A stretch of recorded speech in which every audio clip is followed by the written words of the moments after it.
Welcome to the Real Appreciation Podcast. I am David Clair-Bennett, and I'm honored to be here with today's guest. And no, I'm not just saying that because I've seen what he's done to people in the Wolf Creek movies. I am saying that because it is very true. He's an actor most known for his portrayal as Mick Taylor in the Wolf Creek franchise. Ladies and gentlemen, without further ado, please welcome to the show, John Jarratt. How the bloody hell are you? I'm pretty good. How are you? Very good. Not too bad for an old fella. Good. Well, first off, thank you again for doing this with me. Not too many people can say that they were able to sit across from one of Australia's most iconic horror movie villains and live to tell about it. So for real, thank you for not taking my life and for sparing me on this one. Oh, you've got 15,000 miles between you and me. Wow. You're safe. Oh, thank goodness. So Quentin Tarantino once hailed you as the best Australian actor out there. I also know that you had a role in his 2012 film Django Unchained. So talk to me about your relationship with Tarantino. Well, before Wolf Creek, not after, he got off the plane with Kill Bill in 2003, I think it was, and said, "I want to meet John Jarratt. He's my favorite Australian actor." And I got a call from my agent saying that that's what the guy said, and he wants you to be at the Kill Bill premiere tonight. And I said, well, that all sounds pretty fantastic, but I'm in Queensland at the moment, which is like the equivalent of you being in Florida. And so I can't get there. And then I got a message back saying, he's really disappointed you can't make it.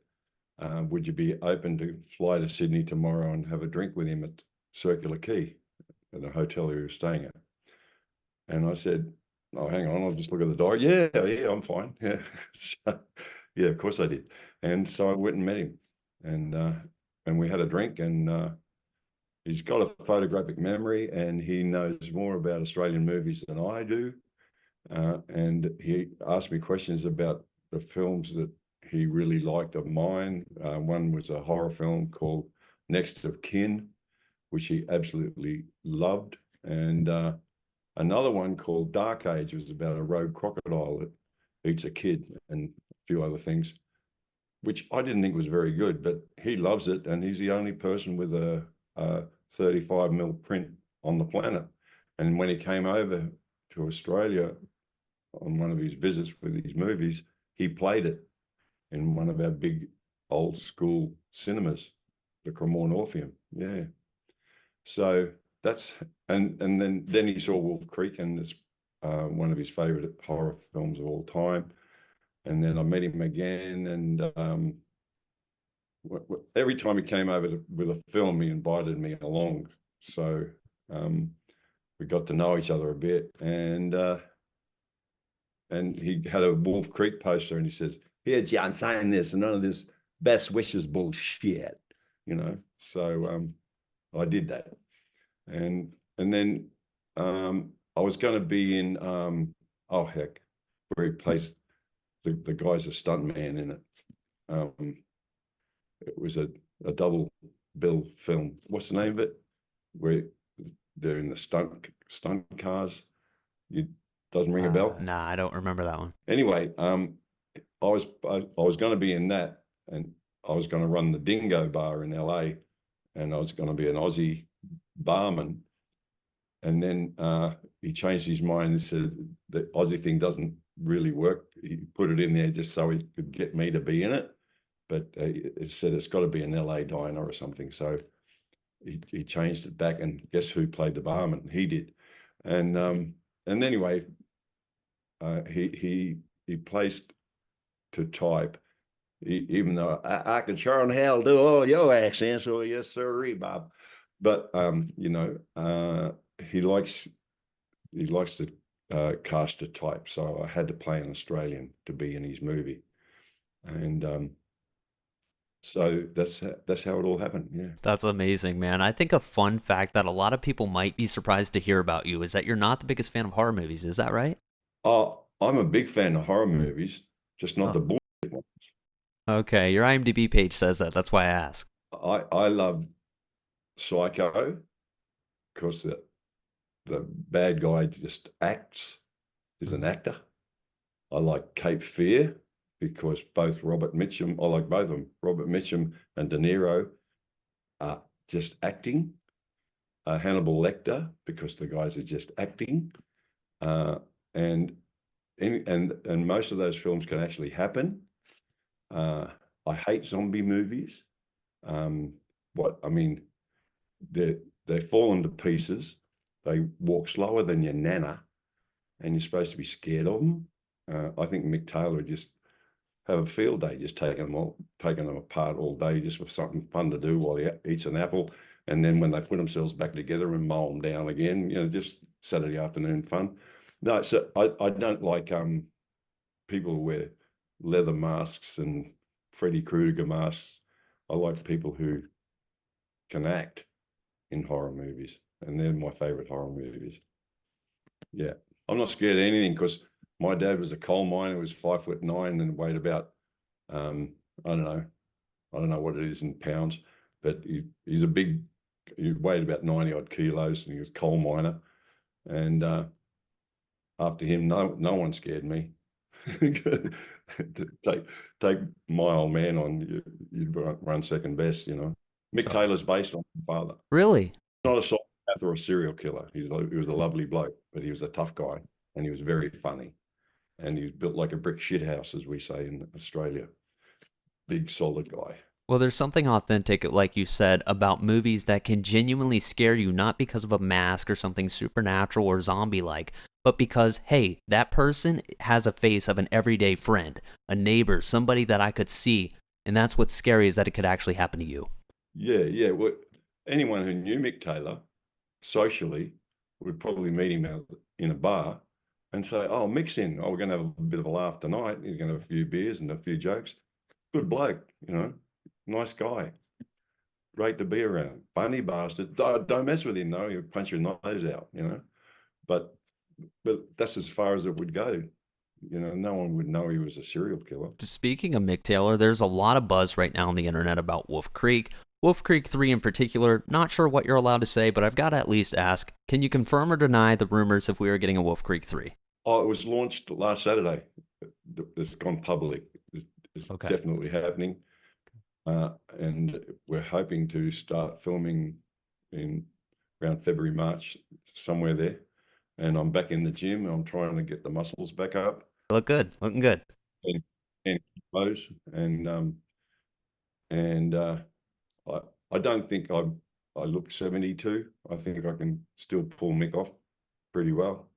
And I'm a very health conscious guy, and I eat really well, and I'm fit, and I'm lucky I haven't aged that much. So I think I can pull it off again. And when I get the muscles up and broaden the neck and do all that, Let's talk about your relationship with Greg McLean. I'm a big fan of, obviously, both Wolf Creek, but other films of his like The Belko Experiment. What do you think it is that makes your two collaboration work so well? We like to say with Wolf Creek, he's fucked without me and I'm fucked without him. We are together Wolf Creek. So I was extremely lucky because when we made Wolf Creek 1, I went and met him. He was living above a shop. He wasn't doing too well. And he'd written this script, which I read, and I thought, well, it's a pretty good yarn. I think if he gets it on the screen, it'll work pretty well. I never, in my wildest dreams, thought it was going to become what it did become. Anyway, then I sat down with him, and I said, what films have you done? He said, I've done a couple of shorts. I said, oh, that's nice. And what about your cameraman? Oh, he's done some commercials with me. You've never shot a drama? No. How much money you got to do this epic? So 1.1 million, which is not enough, and to do everything we were supposed to do. So okay. And what about the 2 English girls? How are you going to get them? I said, I'll have to get Aussies, and that can always be a problem in case they get their accent wrong, And I walked away and I thought, oh, well, I thought it could have been a good film, but I didn't think he was going to put it together, to be honest. Anyway, I agreed to it, and we went and made it. And he didn't just make it; he exploded it off the screen. I just happened to run into a very talented man, and the cinematographer was extraordinary. One of the both one of the best directors I've ever worked with, and one of the best DPs I've ever worked with. And I had that happen to me before in 1974 when I made my first film called Picnic at Hanging Rock. The guy Peter Weir, who's won countless Academy Awards and Dead Poets Society and Master and Commander and The Truman Show. That's Peter Weir, who directed Picnic at Hanging Rock. He'd never directed a film before either. And the guy who was the director of photography, Russell Boyd, who's also won Academy Awards as a cameraman, cinematographer, he'd only made Qantas commercials and stuff, and cigarette commercials. And his camera work is extraordinary. So twice in my life, I've had the pleasure of working with very green talent, green experience-wise, but genius talent, So that's what I got to say about Greg. He's extremely good at what he does. He's just born. Some people are born to things, right? And those guys are, yeah. What are you most excited about Wolf Creek 3?